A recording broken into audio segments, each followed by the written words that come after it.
Bien, vamos a empezar hoy, vamos a ver la unidad 3, la segunda parte de la unidad 3.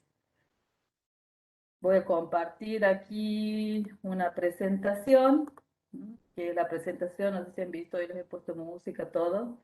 La presentación que han estado viendo desde el principio. Bueno, cualquier chicos, si me hacen el favor, cualquier duda que tengan cuando yo esté presentando, me avisan. Y lo que sí, ustedes, yo les pido que traten de participar, por ahí si hay algunas preguntas, ahí nomás activan el micrófono, ¿sí? Y me responden, o si quieren, me responden por el chat, como ustedes prefieran. Lo que vamos a ver, como les decía, la segunda parte de la unidad 3, que es ver a la organización como sistema. Hasta ahora, ¿se acuerdan? Hemos venido viendo qué son las organizaciones. Eh, Ariel me pregunta si esta parte está subida o no en el PUB. Todavía no lo he subido. Si todavía no lo he subido, como es cortita, no lo he subido. Lo voy a subir ahora apenas terminemos. Subo todo. Les decía que hemos venido viendo en la primera parte de la unidad 3, sobre todo identificar qué son las organizaciones, ver las características sistémicas de las organizaciones, los distintos tipos de organizaciones y los rasgos principales de toda organización. Y después hemos visto las empresas, que es como que son organizaciones que que persiguen una utilidad, es decir, buscan ser rentables. Entonces, dentro de las empresas hemos visto también qué tipo de empresas tenemos o podemos encontrar. Y además hemos visto dentro de la administración de la empresa una función que es muy importante, que es el diseño estructural, ¿sí? Y cuáles son los elementos en los cuales nos basamos para definir qué son, para los elementos que participan en esa función del diseño organizacional, ¿sí?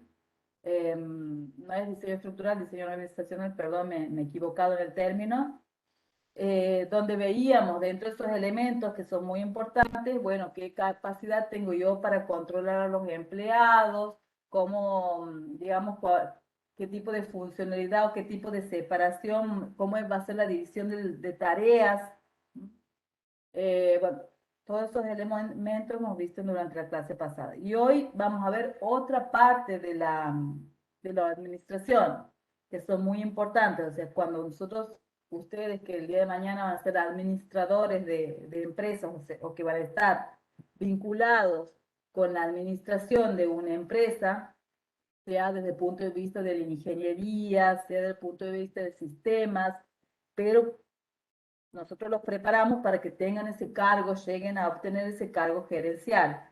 Por supuesto, cuando entran en una empresa, apenas entran, no van ustedes a acceder a ese tipo de cargos o de puestos. ¿Por qué? Porque siempre es necesario no solamente tener conocimiento de las cosas, sino también tener experiencia. Entonces, normalmente ustedes ingresan a una empresa, van haciendo experiencia, conociendo sobre todo la empresa en la que están insertos y después van accediendo a los cargos gerenciales. Bueno, vamos a trabajar, me he olvidado de sincronizar un poquito las animaciones, así que dentro de, así como decíamos las funciones administrativas, una esencial era el diseño organizacional, es decir, cómo va a estar separada mi empresa, cómo va a estar organizada, qué departamentos, qué áreas. Eh, existen otras funciones que son esenciales, que son la planeación, la organización, ya lo hemos visto, la integración de personal, la dirección y el control. Y aquí hay dos que están muy vinculadas entre sí, que son la planeación y el control. Es como que son dos caras de la misma moneda. Esos son los temas que vamos a ver ahora, ¿sí? Respecto a la planeación, es la función administrativa que involucra la definición de objetivos, el establecimiento de estrategias para lograrlos y el desarrollo de planes para integrar y coordinar las actividades laborales. Tiene que ver con los fines, es decir, hacia dónde queremos llegar, y con los medios, es decir, cómo vamos a llegar hacia esos fines. La planeación indica la dirección, tanto para los gerentes como para los empleados, porque cuando todos saben a qué es lo que se pretende en la organización y en su área, y qué tienen que hacer para lograrlo, coordinan sus actividades y cooperan para conseguirlo. En cambio, cuando no existe una planeación, entonces los empleados no saben hacia dónde tienen, qué es lo que tienen que lograr, entonces es difícil motivar a esos empleados que se sientan motivados.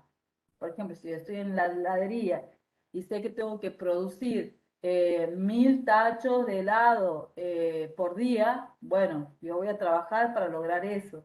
Pero si yo no sé cuál es el objetivo diario, mensual o anual, entonces yo voy a trabajar, pero no voy a poner mucha energía porque realmente no sé si hacia dónde, cuánto tenemos que lograr. Además, la planeación reduce la incertidumbre, porque se puede anticipar el cambio y desarrollar propuestas adecuadas y minimiza el desperdicio y la redundancia, es decir, las ineficiencias saltan a la vista y pueden corregirse o eliminarse. ¿Sí? Si ustedes ven el tema de la planeación, ¿se acuerdan cuando nosotros teníamos dentro de un sistema, cuando tenemos dentro de un sistema, ¿se acuerdan que hemos visto el principio del control del error? Es decir, como dentro de un sistema tenemos un sistema controlado y un sistema controlador. Y existe siempre una realimentación que me permite que ese sistema controlador regule ese sistema controlado en función de qué habíamos dicho, en función de los objetivos a los cuales queremos llegar. Es decir, todo lo que hemos visto antes en sistemas, los principios básicos del sistema, del control, bueno, se aplica aquí también, ¿sí?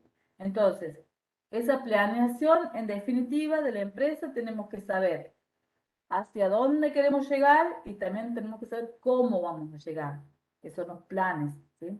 Los objetivos y los planes.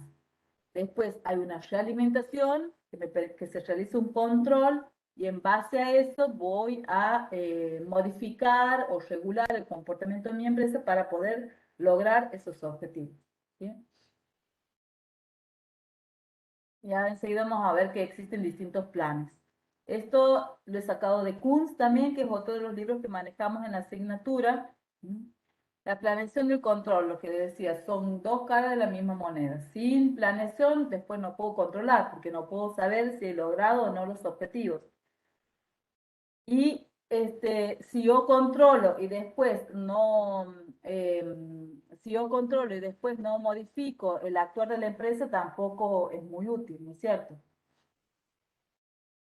Eh, Son inseparables. No se puede controlar sin una buena planeación, no se puede controlar si se va en la dirección correcta, si no se sabe a dónde se desea ir. Los planes aportan los estándares de control. ¿Sí? Ven que aquí tenemos la idea esa que les decía de realimentación. Hay una planeación, instrumentación de los planes y hay un control. En ese control se compara los planes con los resultados y hay una acción correctiva. Esta acción correctiva corresponde a eso que hemos visto en el sistema controlador. Después, los objetivos y los planes son dos cosas diferentes, ¿no es cierto? Y forman parte de la planeación. Por un lado, los objetivos que son las metas, es decir, los resultados o propósitos que deseo lograr, y por el otro lado, los planes, que son los documentos en los que se especifica cómo se van a lograr los objetivos. Normalmente se incluye la asignación de recursos, los cronogramas y otras acciones necesarias. Es decir, nosotros tenemos distintos tipos cuando nos fijamos objetivos, ya van a ver, de acuerdo al tipo de planificación que hagamos, son objetivos a largo plazo, a mediano plazo, a corto plazo. Y los planes también pueden ser planes estratégicos o planes tácticos. Los estratégicos son los que corresponden al objetivo de largo plazo, los tácticos a los objetivos inmediatos. Los planes tácticos son los que se desarrollan en ese mismo año, pero siempre tiene que haber objetivos y planes para ver cómo logro esos objetivos. Hay distintos tipos de objetivos también. Lo importante es que esos objetivos que se pone la empresa, que se fijan y que generalmente hay distintos mecanismos para fijar esos objetivos. Pueden venir desde arriba hacia abajo o desde los empleados, tratar de involucrarlos a todos los empleados. Desde la base podemos definirlos hacia arriba. Y hay distintos objetivos objetivos financieros, objetivos relacionados con las finanzas, con cuánto quiero obtener de utilidad, los estratégicos, que generalmente vinculan distintas áreas, establecidos, declaraciones oficiales que hace la organización de las metas, y los reales son los objetivos auténticos que persigue la organización. Hay veces que los establecidos con los reales no coinciden, pero lo normal o a lo que queremos llegar es que los reales coincidan con los objetivos establecidos, o sea, que se fijan en la empresa y que son esos objetivos conocidos y compartidos por todos. Respecto a los planes, hay distintos tipos de planes que podemos tener en la empresa, así como hay distintos tipos de objetivos, distintos tipos de planes, que podemos clasificarlos de acuerdo a distintos criterios. Por ejemplo, por su alcance puede ser estratégicos u operativos. Por su marco temporal puede ser de largo plazo o planes de corto plazo. Por su especificidad pueden ser direccionales o pueden ser específicos. Y por su frecuencia de uso pueden ser que sean planes especiales para una sola vez o planes que sean permanentes. Aquí les pongo qué significa cada uno, la diferencia entre todos, ¿sí? Planes estratégicos abarcan a toda la organización y determinan objetivos generales de la misma, o sea, están relacionados con los objetivos generales de la misma, y los operativos abarcan generalmente un área de toda la organización. De largo plazo son los planes que se extienden más de 3 años. De corto plazo son de este año, una planificación a corto plazo son para el año en curso. Y los planes intermedios son esos que están entre 1 y 3 años. O sea, no llegan a ser ni planes estratégicos ni planes tácticos. Los planes operativos también se llaman planes tácticos.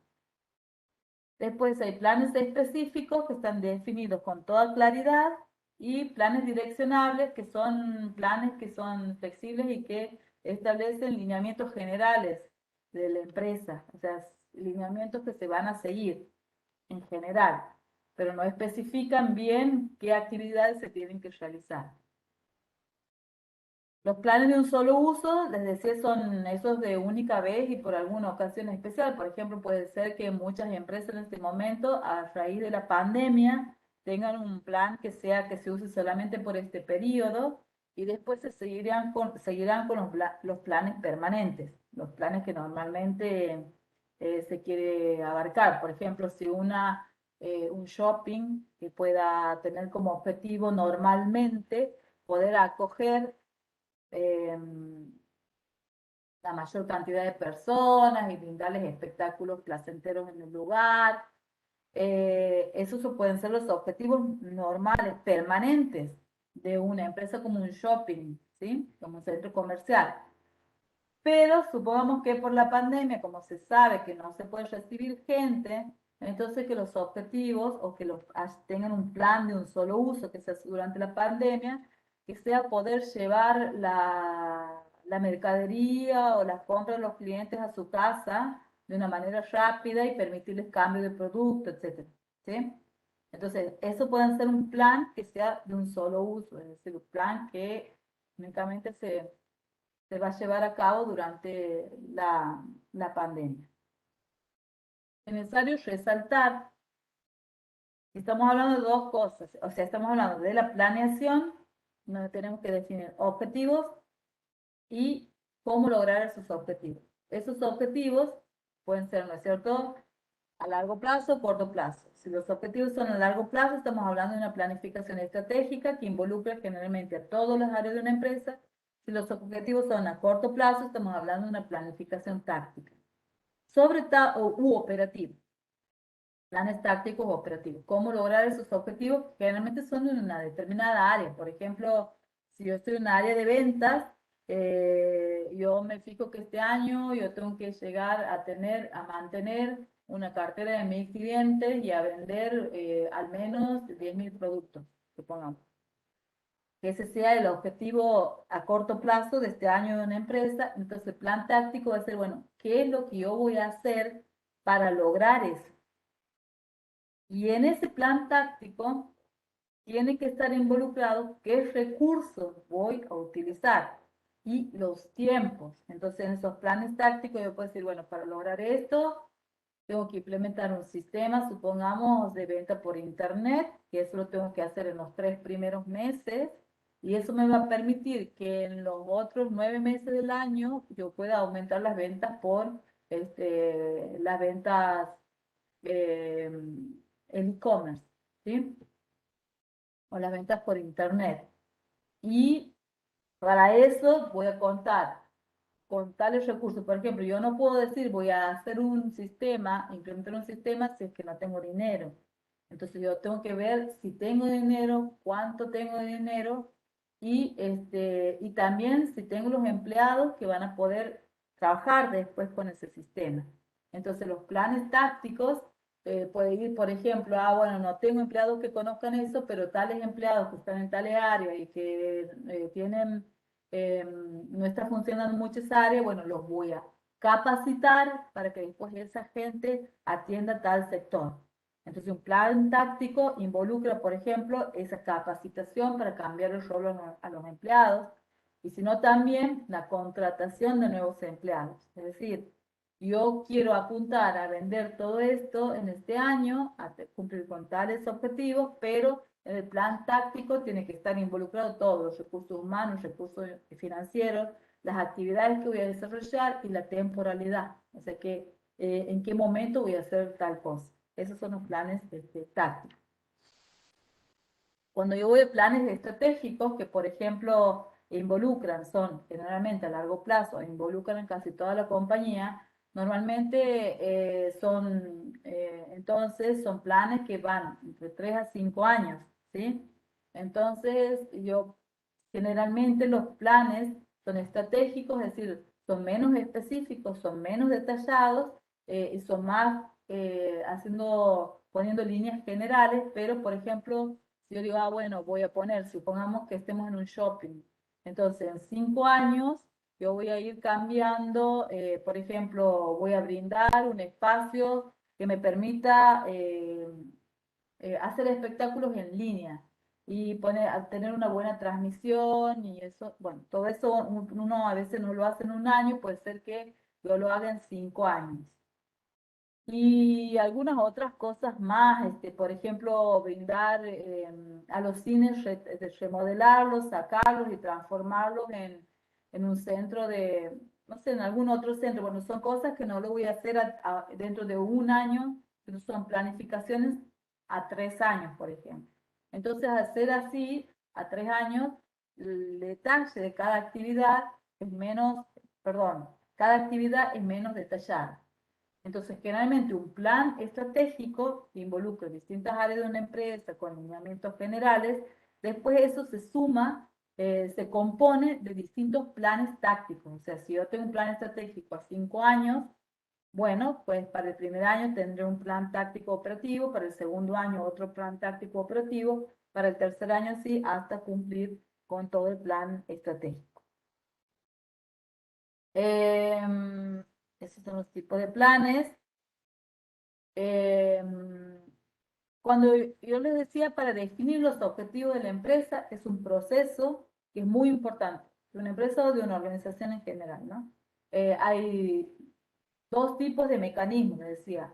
El establecimiento tradicional de objetivos, en donde los gerentes de alto nivel determinan las metas de la empresa y al fluir al resto de la organización se convierten. Es decir, se definen primero los grandes objetivos de la empresa y generalmente los planes estratégicos, y después esos objetivos van bajando a cada área, a cada sede, a cada departamento, y se van transformando. Es decir, esos objetivos se van transformando en objetivos más operativos, tácticos, ya dentro de cada área. En función de esos objetivos, cada área define cada uno de sus objetivos, sea 5 años y sea anual también, ¿sí? Después está otro modelo. Estos son modelos para definir cómo defino los objetivos. Cadena medio-fin. Es una red integrada de objetivos en la cual el logro de las metas en un nivel sirve como medio para alcanzar los propósitos que se persiguen en el nivel siguiente, ¿sí? O sea, voy de abajo hacia arriba. Yo voy a decir, ¿cómo voy a hacer, cómo voy a obtener estos objetivos que yo me fijo? Y eso sirve para que el nivel superior se defina cuáles son los objetivos del área. Y la administración por objetivos es establecer objetivos derivados de la formulación de acuerdos y utilizar estos objetivos para evaluar el desempeño para evaluar el desempeño de los empleados. ¿Sí? Se utiliza mucho. Normalmente en las empresas lo más rápido que hay o lo que se ha venido usando tradicionalmente es el primer proceso de la definición de objetivos. Y si no, lo que más se utiliza también, o en aquellas organizaciones que se caracterizan donde la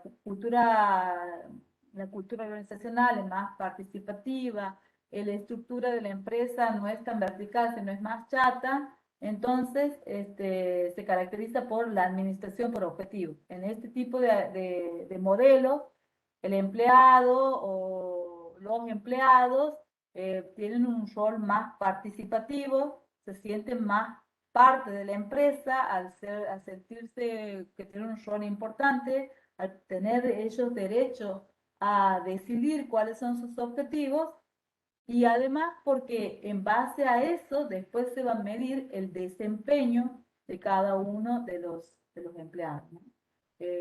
Aquí en Argentina, bueno, yo trabajaba en empresas privadas, ¿no es cierto? Yo trabajaba en una buena empresa, eh, en ese momento era muy buena, ¿no? Ahora no sé cómo está, no puedo decir, calculo que es muy buena también, que es EDS. Y bueno, en esa época que yo he trabajado, es cuando la empresa había sido adquirida por capitales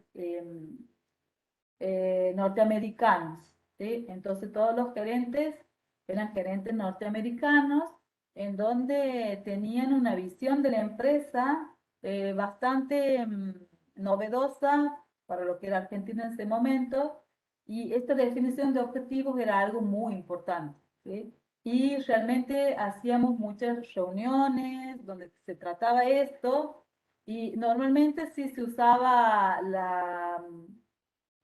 digamos, el método tradicional, en el sentido que se reunía el directorio, se reunían los gerentes y ellos definían cuáles eran los planes estratégicos.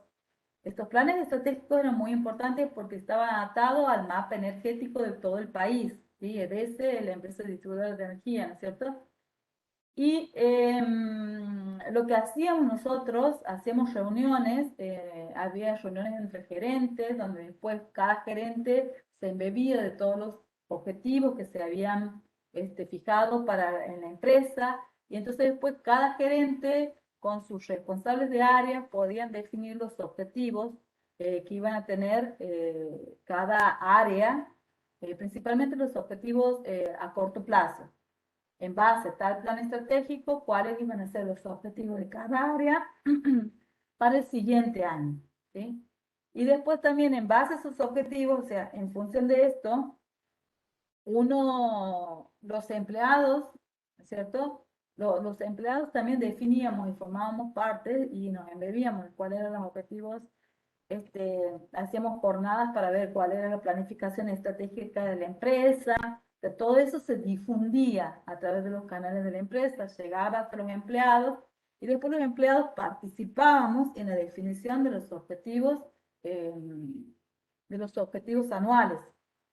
Y en base a eso, después nosotros podíamos medir nosotros mismos nuestro propio desempeño y medir si el área había llegado a cumplir con sus objetivos. Es decir, es un proceso realmente muy importante, este proceso del establecimiento de los objetivos de la empresa. Y en las empresas, cuanto más nivel tienen o más organizada está, se pueden dar esta definición de los objetivos. Yo estoy hablando de allá de los años 2000, 2005. Eh, Después, actualmente no sé cómo están las empresas en Santiago.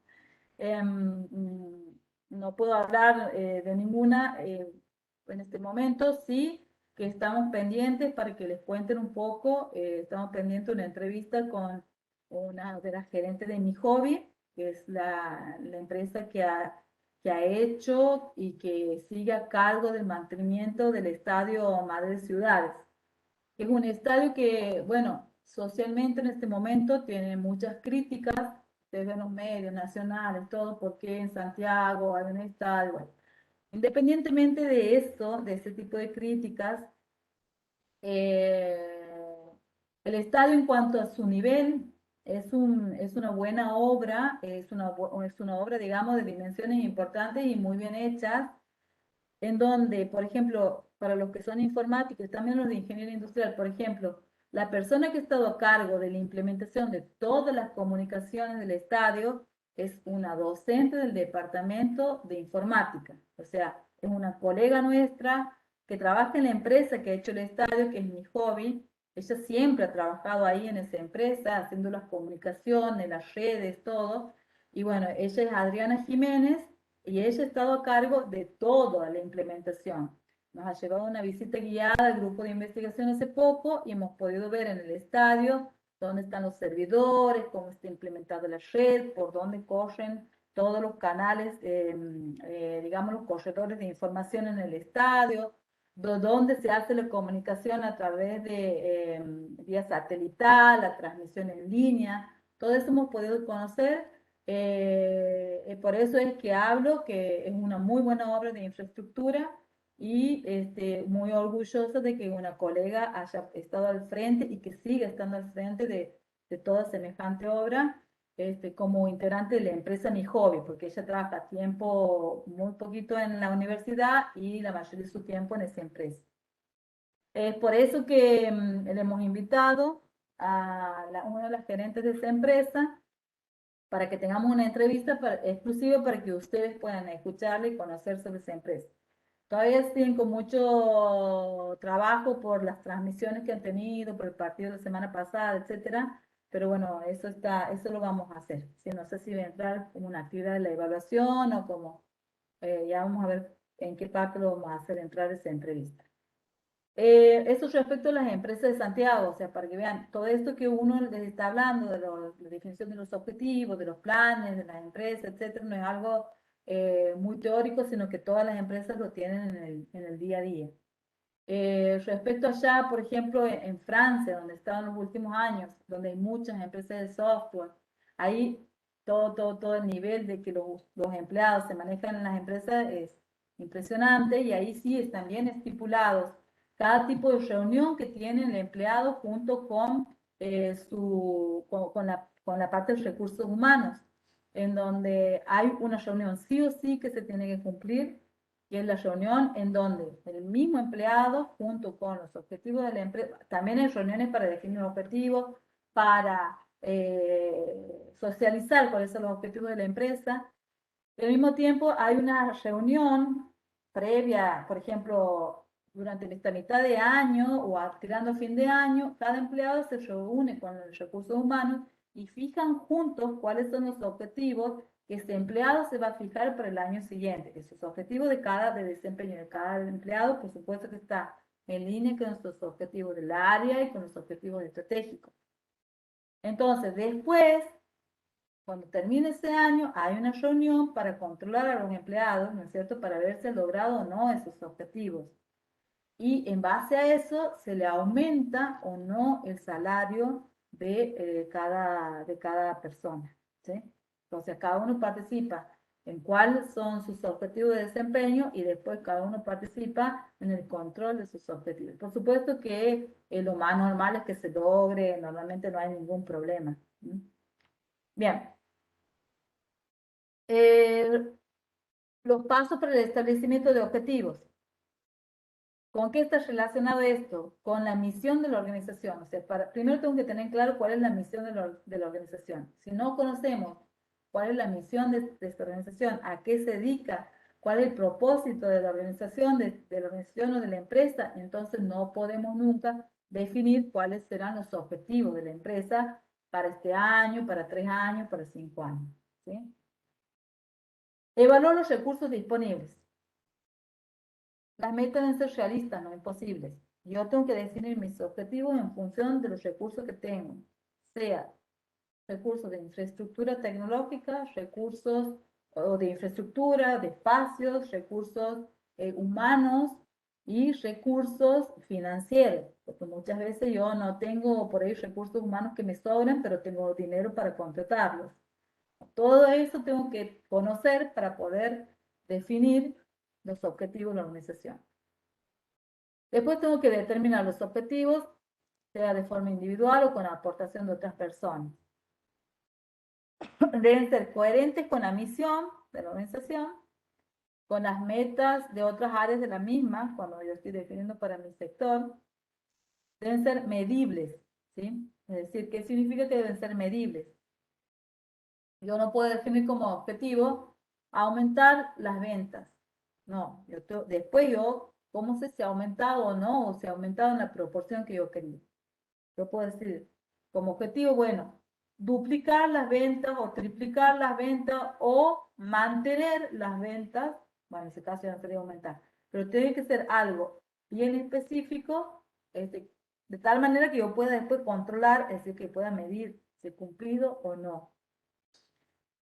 Deben ser medibles, específicos e incluir un marco temporal para su cumplimiento. Es decir, por más que sean anuales, yo tengo que decir, bueno, esto tengo que cumplirlo en los 3 primeros meses del año.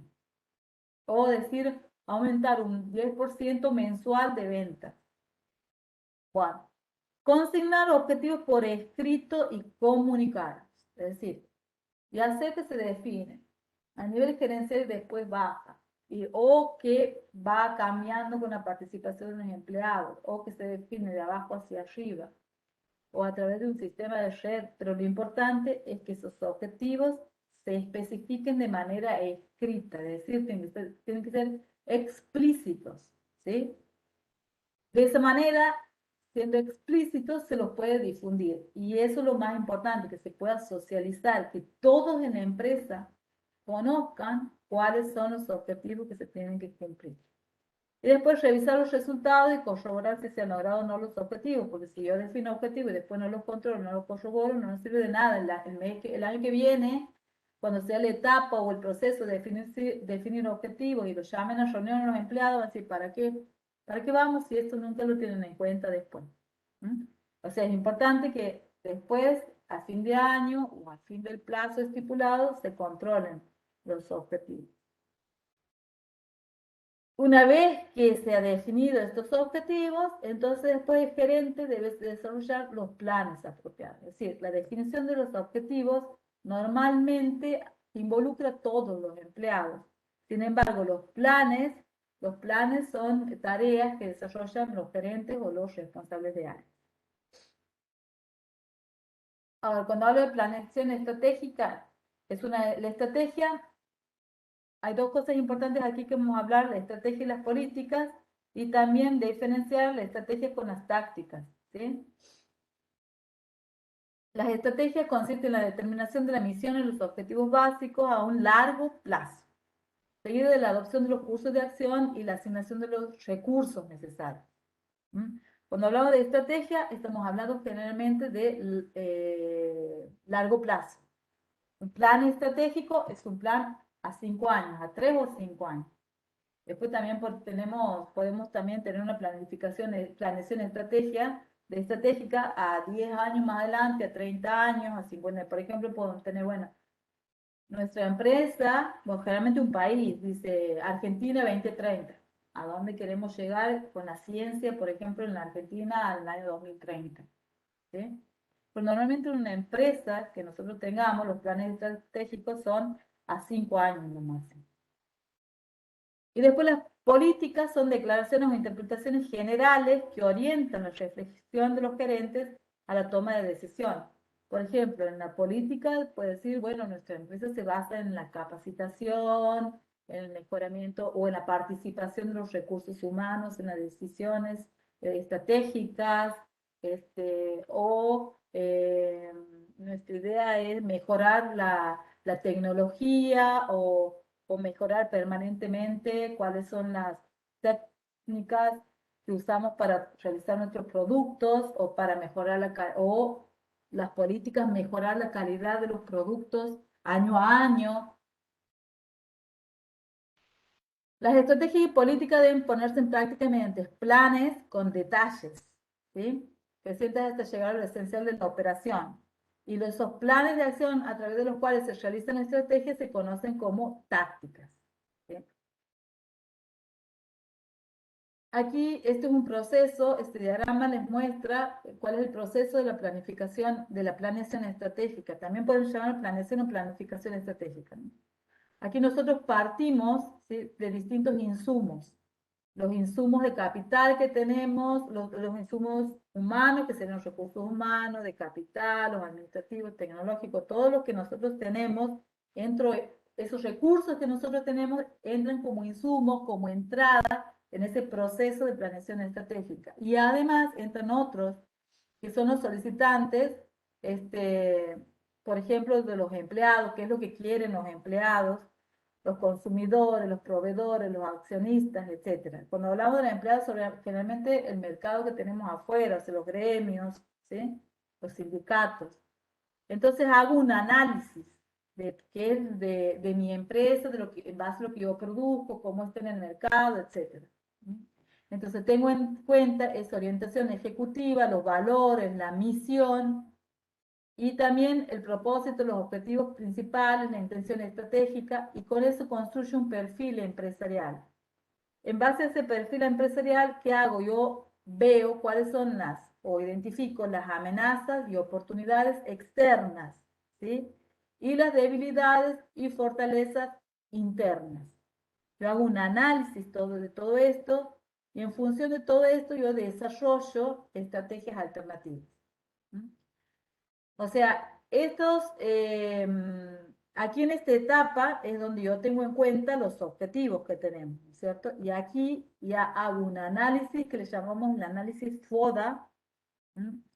Ese análisis FODA, donde yo eh, identifico amenazas y oportunidades y debilidades y fortalezas.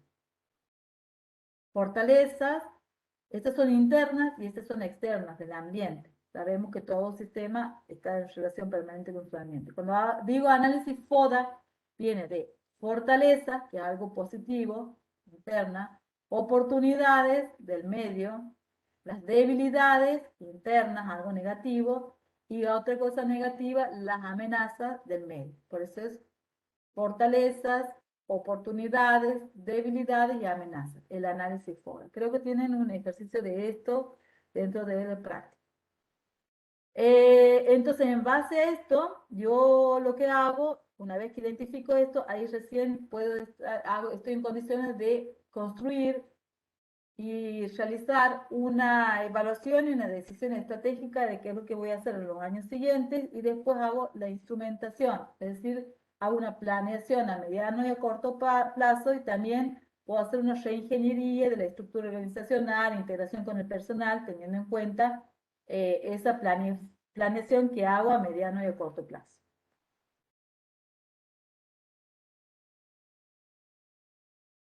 Ahora, cambiando ya, dejando, ya hemos visto lo que es la planeación, ¿no es cierto?, dentro de la organización. Vamos a pasar a otra cuestión, que es la administración de los recursos humanos, ¿sí? De la planeación ya lo hemos visto, lo podemos sintetizar en que es importante tener en cuenta los objetivos y cuál es el camino, ¿no es cierto?, los planes para lograr esos objetivos.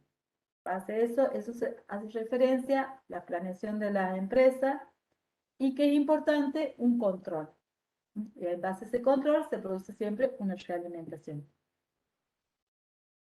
Ahora, respecto a la administración de los recursos humanos, es importante que nosotros tengamos en cuenta, y que en el libro que nosotros manejamos, de Robinson and Coulter, ese que está ahí, van a encontrar muchos ejemplos, y sobre todo de las empresas modernas, que los recursos humanos son un recurso muy importante, y que a través de esos recursos humanos nosotros podemos lograr ventajas competitivas. Es decir, es por eso que nosotros es importante que los recursos humanos participen dentro de una empresa y que estén bien motivados, ¿sí? Entonces, si las personas están motivadas y conocen, por ejemplo, y van a estar más motivadas cuando vean un camino que está claro, que tenemos una planificación, que sabemos cómo lo vamos a controlar, a dónde apuntamos, esas personas van a estar motivadas y van a producir ventajas competitivas, significa que van a tener un rendimiento que nos va a permitir que la empresa obtenga ventaja de ello, o sea, que aumente su utilidad, etcétera. Y ventaja con respecto a las otras empresas que no lo tienen, ¿sí? Son una parte fundamental dentro de las organizaciones.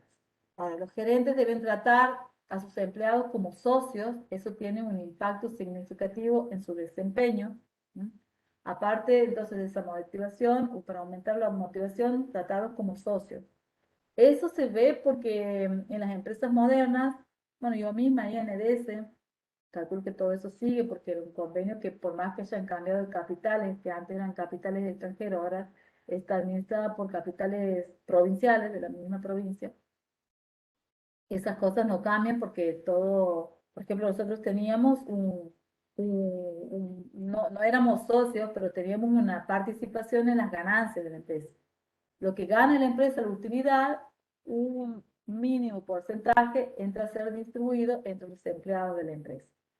En Europa o en Francia, que estaba así, que donde he estado, eso es así, todos los empleados forman parte y obtienen un pequeño porcentaje de las ganancias de las empresas. Es por eso que decimos, bueno, los empleados son socios de la empresa, pues se sienten parte de la empresa, porque saben que si todos producen, que si la empresa mejora, ellos también van a ganar, porque tienen una pequeña participación.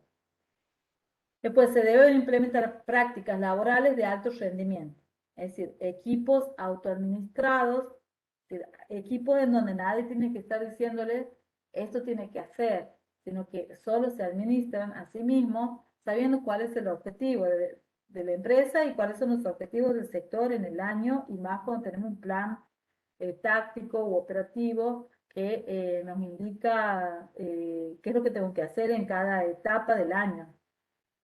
Entonces los equipos son autoadministrados. La toma de decisión descentralizada, es decir, que no es que los otros de arriba les dicen qué tiene que hacer cada equipo, sino cada equipo tiene derecho a autoadministrarse. Programas de capacitación, es muy importante, sobre todo, por ejemplo, en empresas de software, ¿no? O relacionadas con la gestión del conocimiento. ¿No?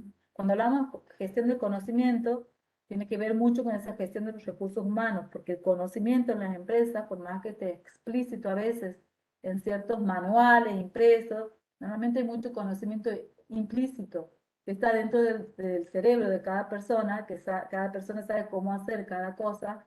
Entonces, por eso muchas veces hablamos de gestión de conocimiento y lo más importante es eso, ¿no? El conocimiento que está dentro de las personas se relaciona mucho con la gestión de los recursos humanos. Asignaciones de trabajo flexibles, comunicación abierta, compensaciones basadas en el desempeño, contratación en base de idoneidad, aumentar el acceso de los empleados a la información, amplia participación. Todo eso son cosas que ya están demostradas que aumentan la motivación de los empleados, aumenta el rendimiento del desempeño de los empleados. ¿Sí? O sea, verlos como socios, que tengan participación en la empresa, que ustedes mismos los equipos puedan decidir. Eso se da mucho en las empresas de software, por ejemplo, en las empresas de desarrollo de software, que sobre todo para el sector del sistema de información, les comento, hoy en día los equipos de software normalmente son equipos autoadministrados, en donde no tenemos un jefe. La metodología de desarrollo que más se utiliza es una metodología ágil que se llama metodología Scrum, donde el líder es el Scrum Master y no es el jefe que va a hacer las cosas, va a decir que tiene que ser, sino es un jefe que el Scrum Master es un líder que es un facilitador donde se hacen distintas reuniones, donde él facilita las reuniones para que el mismo equipo se ponga de acuerdo en cómo va a resolver, quién va a trabajar en qué cosa, cómo van a resolver cada caso y cuáles son los tiempos que van a cumplir. Entonces vemos cómo se da mucho el tema de los equipos autoadministrados. También en el Scrum, que es esa metodología, se basa en reuniones respecto a esto de comunicación abierta, se basa mucho en la comunicación de los equipos. No importa que sea presencial o no, sabemos que la mayoría, hoy, sobre todo en el desarrollo de software, trabaja virtual. Entonces lo importante es tener esa reunión, no importa que sea presencial o no, pero siempre reunidos. Por ejemplo, esta metodología se tiene que haber todos los días una reunión de todo el equipo durante 15 minutos, ¿sí? Tiene que haber mucha comunicación. Compensaciones basadas en el desempeño, el que significa que el que más trabaja y produce más tiene que recibir una mayor compensación o un mayor extra que se paga a los empleados. El tema de la flexibilidad de los horarios y esas cuestiones en las empresas también, por ejemplo, allá le digo porque tener la oportunidad de participar y ver a otras empresas mucho más abiertas, ¿no? Por ejemplo, allá en las empresas a las personas se les da, sobre todo los que estamos en la parte de la industria del software, se les da posibilidad para elegir los horarios que uno puede ir a trabajar. Uno puede ir de 7 a 3 de la tarde o otro horario que empieza a las 9 de la mañana hasta no, de 7 a 2 creo que es.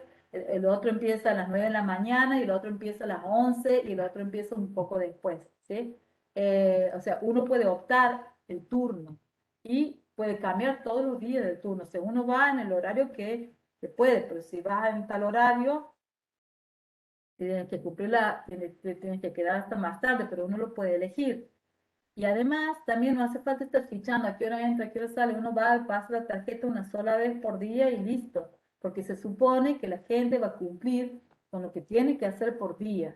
No que va a ir y va a cumplir la hora, el tiempo ahí, ¿no? Sino tiene ciertas actividades que tiene que desempeñar diariamente. Bueno, todas esas cosas, esas formas de trabajo más dinámicas, más flexibles, más relajadas, son nuevas tendencias y que eso está demostrado y que está estudiado en el campo de la administración, que produce una un mayor rendimiento de los empleados y eso lleva a obtener a cada empresa ventajas competitivas, ¿sí? Y respecto al liderazgo, es importante que en cada grupo haya un líder, ¿sí? Y apartándonos de las empresas de software, si tratamos en una empresa normal, digamos, siempre hemos visto que la administración se ejecuta o es ejercida ese rol de administración a través de los gerentes o directores de una área o encargados de un área. Hay veces que no se utiliza la palabra gerente, se utiliza jefe de recursos humanos o director del departamento de informática, supongamos, ¿sí? Pero siempre el rol es el rol del gerente. Y lo que se busca dentro del campo de la administración, que sea ese gerente el que tiene el rol de líder. O sea, ¿el líder cuál es? El líder es el que tiene esa capacidad de convencer, de atraer, a ver, ¿qué palabra usamos hoy? A ver si me dicen muchas veces, eh, hoy en día, ¿ustedes qué palabra utilizan, digamos, como rol de líder? O sea, esa persona que tiene la capacidad de dirigir, de hacer que todos vayan para allá. Pónganme en el chat. De paso veo si están dormidos o no están dormidos. ¿Cómo le llaman ustedes? Porque ustedes utilizan una palabra que ahora está de moda. ¿Ah? Para esas personas que tienen capacidad de convencer a otras que esto es lo que hay que hacer, que hacia ahí tenemos que ir. ¿Cómo se llaman esas personas? Parece que están todos durmiendo.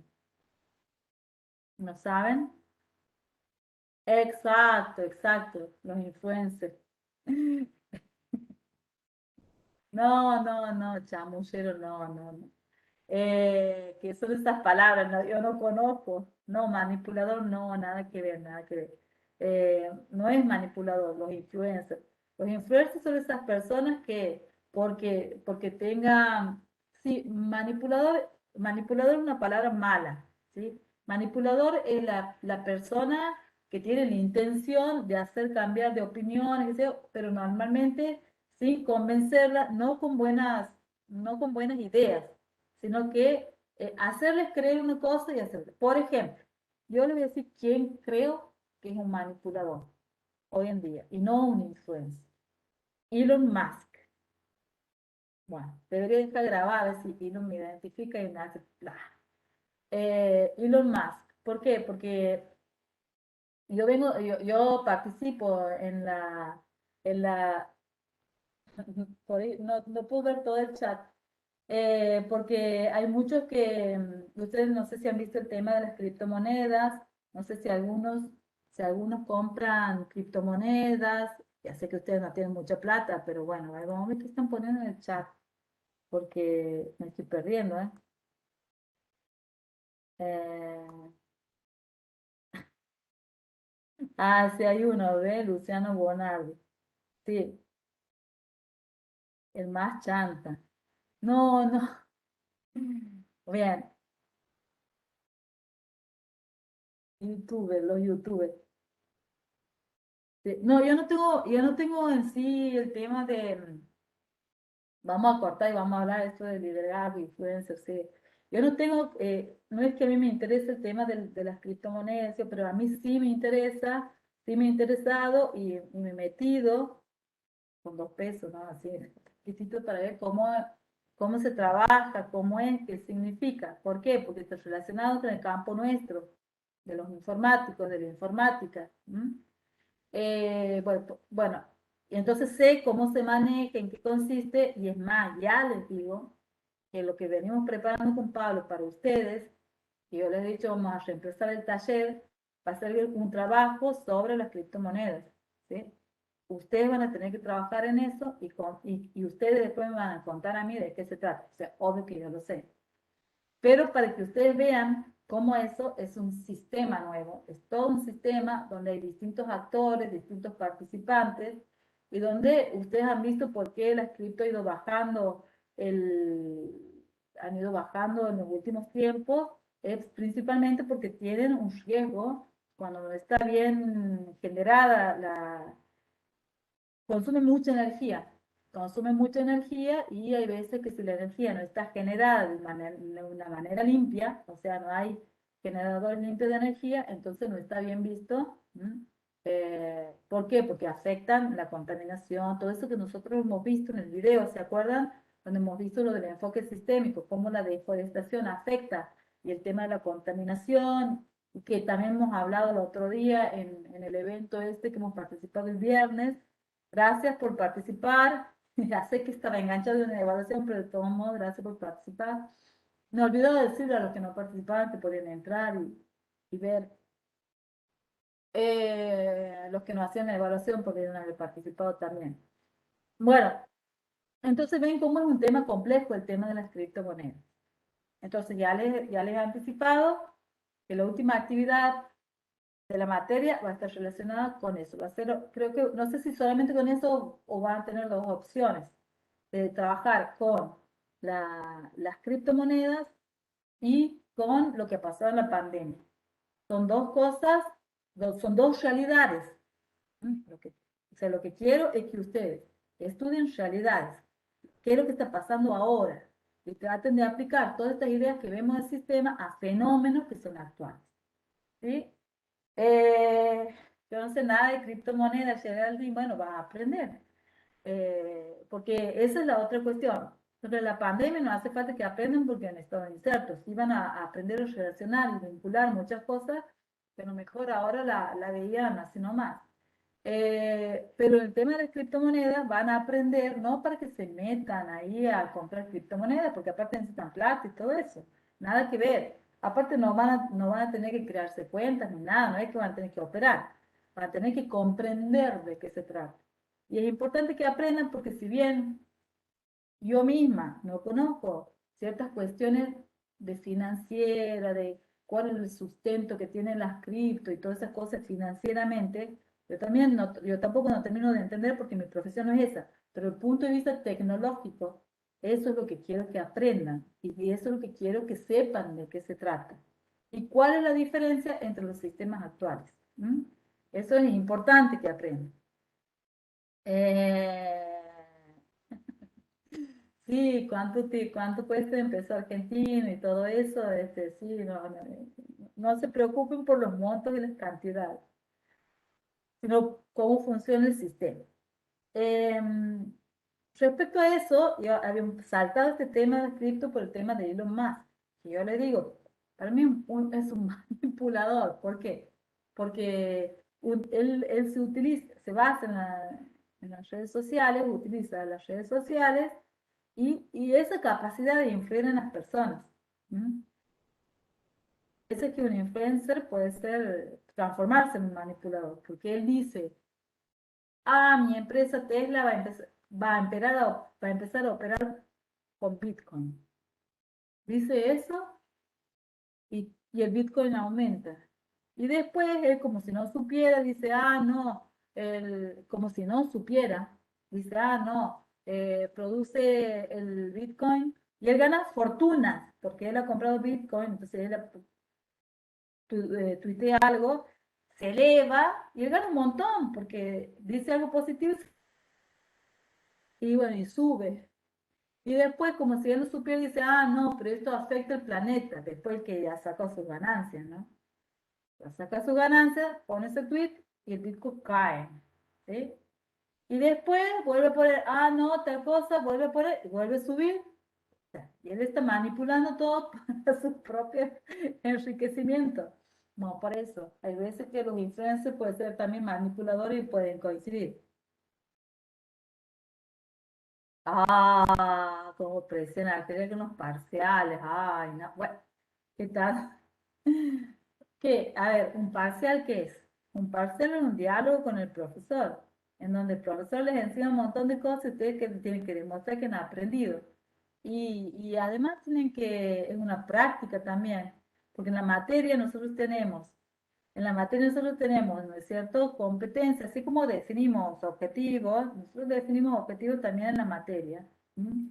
Y dentro de los objetivos de la materia es que ustedes desarrollen competencias para que puedan hacer ese análisis sistémico, para que comprendan sistemas, etcétera, etcétera. Pero también hay otras competencias que nosotros llamamos competencias genéricas, que es el hecho de poder trabajar usando tecnología, poder trabajar en grupo, poder esto, ¿no? Aprender a tener una relación, a pasar una entrevista, ¿por qué no? Las entrevistas laborales son así, cara a cara, o sea, a través de medios informáticos, pero donde se les hace preguntas y ustedes tienen que responder.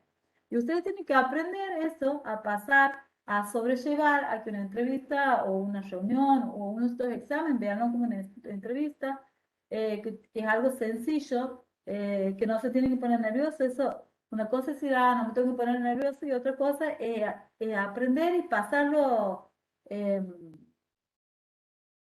mucha práctica. Cuando tienen práctica después ya no se ponen más nerviosos, tienen que aprender a superar esos momentos de tensión. Es aprender a superar esos momentos de tensión. Y ustedes, cada uno puede hacer su técnica, un poco relajarse. No creen que son los únicos. Todos pasamos por eso. Yo también, si yo tengo una entrevista, tengo que participar, o el mismo día ese que tenía el viernes, que yo tenía que participar y qué sé yo, también estaba, uno se pone nervioso con los momentos previos. Así como a ustedes les ha pasado, yo he estado así el viernes y ustedes me han visto, o sea, y listo. Y ya está, ya pasó. Así que bueno, ansiedad social, me da ansiedad, después te acostumbras y pierdes el miedo. Sí, pierdes el miedo, pero el tema sí es cierto que en esos momentos uno siempre le da un poquitito, en cada participación da un poquitito que se nos acelera el corazón, esas cosas. Uno siente que el corazón, yo siento que en esos momentos que se me acelera el corazón, yo lo siento latir a mi corazón y me doy cuenta que estoy con ese, digamos, con eso, ¿no? Pero pasa, uno empieza a hablar y pasa y bueno, ya está, sabemos que va a pasar, o sea que va a ser cuestión de un momento y después ya cuando empezamos a hablar y estamos en el medio, normalmente ya pasa, ¿sí? Ya. Eh, bueno, el líder, yo le decía, tiene la capacidad de ser, está más relacionado con el influencer, con el buen influencer. Por ejemplo, yo me refiero mucho a los influencers que hay respecto a la protección del planeta. Hay muchos, a la contaminación ambiental, cómo evitar la contaminación ambiental. Hay gente súper influencer y eso yo los veo, no les digo que los sigo, pero dan la Greta, tal cual, ¿sí? Este, exacto, muy bien, muy buen ejemplo, Naim, muy buen ejemplo. La Greta que no me acuerdo en este momento cuál es el apellido de Greta. Bueno, Greta es alemana, creo. Y bueno, y a pesar de cómo ella tiene sus problemas, creo que tiene un pequeño grado de, sueca, de autismo. Lo mismo ella, cómo se ha puesto la bandera para defender el planeta. Y tienes razón, porque el planeta se está destruyendo y los que lo van a sentir son las generaciones futuras. Son ustedes y los hijos de ustedes. Y bueno, y hay otros tipos de influencers también. Ajá. Greta Thunberg. O Greta Thunberg. Ya lo vamos a, no me acuerdo cómo yo creo que se lo pronuncia Thunberg. Pero bien, y hay otros influencers que son más de la zona, más argentinos, que nos dicen un montón de cosas. A ver, cómo vamos a procesar la basura para que no haga, para que generar menos contaminación, cómo nos vamos a manejar con la comida, el tema de utilizar, por ejemplo, tuppers y no utilizar los descartables, muchas cosas así, muchas personas que son influencers. Dentro de los juegos, calculo que habrá un montón de influencers dentro de las cosas que ustedes utilizan. De los juegos para ver trucos, hay muchos youtubers, ¿sí? Que son influencers que utilizan los medios de comunicación, ¿sí? Bien, no es que un líder sea un influencer, ¿no? Dentro de la empresa están los gerentes y lo que se persigue es que esos gerentes tengan esa capacidad de liderazgo y para que puedan ser líderes, esos gerentes reciben capacitación, ¿sí? Reciben capacitación.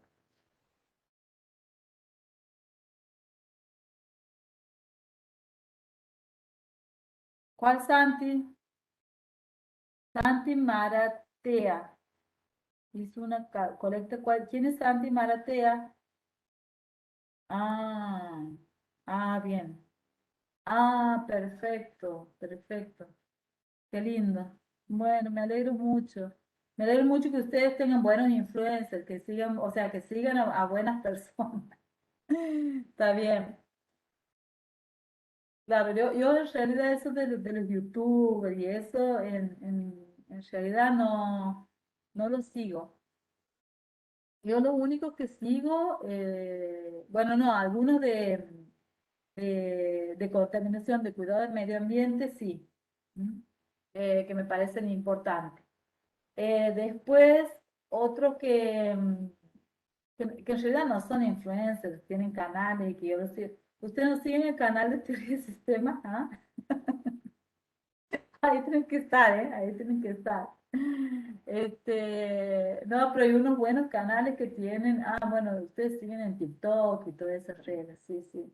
Si no, hay algunos que tienen buenos chistes. Hola, a ver, no, lo que pasa es que los chistes también de su edad no son los mismos chistes de mi edad, porque a mí me gusta el chiste y yo lo veo a mi hijo, que siempre lo nombro y que tiene su edad, la edad de ustedes, y él ve chistes y me dice, mira este chiste. Y yo lo veo y a mí no me produce gracia o no lo entiendo directamente. Así que bueno, cada uno tiene su influencia de acuerdo a la edad que tiene, eso lo sabemos. Bueno, vamos a seguir un poco. Hola, soy Germán, pero si hola, soy Germán, también debe ser para la edad de ustedes, me imagino. Eh, bueno, el liderazgo. El líder es un individuo que puede influir en los demás y que tiene autoridad administrativa. O sea, normalmente el líder gerente es el que tiene autoridad administrativa, ¿no? El liderazgo es el proceso de dirigir a un grupo y de influir en él para que alcance sus metas. Se, se busca alcanzar la meta. Es por eso que todos los gerentes, eso que dice ahí abajo, todos los gerentes deberían ser líderes.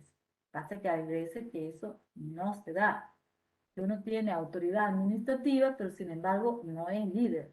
Entonces, no los lleva a todos sus empleados en el mismo sentido o no los motiva para que logren las metas. ¿Sí? A menudo surgen líderes informales en los grupos. Esos líderes informales que son capaces de influir en los demás. Ese liderazgo no es estudiado por la administración. ¿Sí?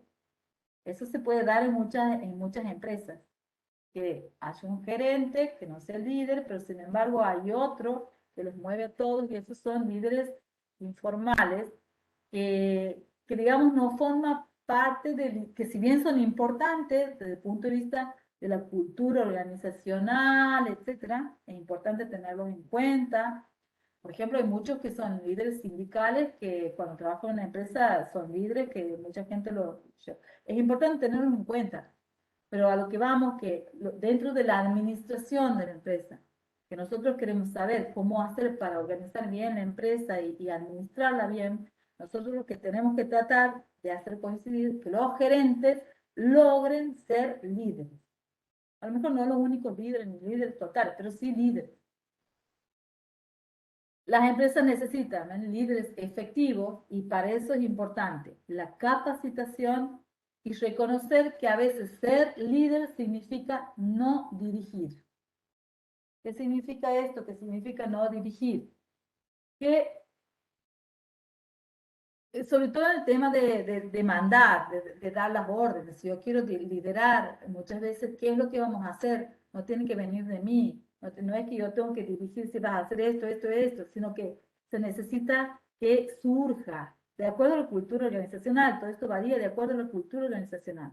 Porque puede haber grupos que prefieran que venga uno, el gerente, le diga, tiene que hacer esto. Y hay culturas, hay otra cultura más participativa en donde la gente prefiera, bueno, él es el gerente, pero venía a hablar con nosotros y entre todos vamos a decidir qué es lo que vamos a hacer. ¿Sí? También se da mucho esto, y es importante la capacitación, porque el gerente, para poder ser líder, tiene que capacitarse, tiene que aprender a ser líder. ¿Sí? A ver, bien. Los líderes tienen su poder, o obtienen su poder de liderazgo, su poder de influencia sobre los otros, de 5 fuentes. El poder legítimo, que es la posición en la organización. Es decir, yo tengo poder porque yo soy el gerente. Entonces, yo tengo un poder legítimo. Soy el gerente, estoy por arriba de los otros. Entonces, tengo esa facultad para poder dirigir.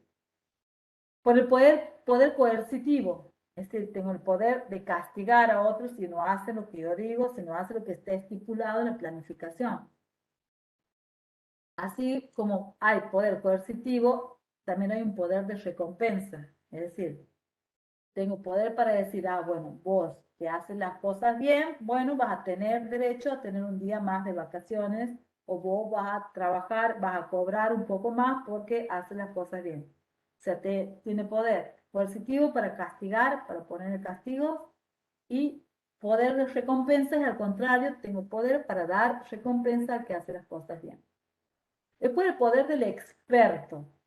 El poder del experto es alguien que se basa, el poder que tiene la persona que se basa en la experiencia, en la pericia, en la habilidad o conocimiento. O sea, puede ser que haya un líder, que es un líder porque todos hacen en el trabajo, ¿no? Todos hacen lo que esa persona les recomienda. ¿Por qué? Porque conoce mucho del tema. Entonces, tiene un liderazgo basado en su experticia.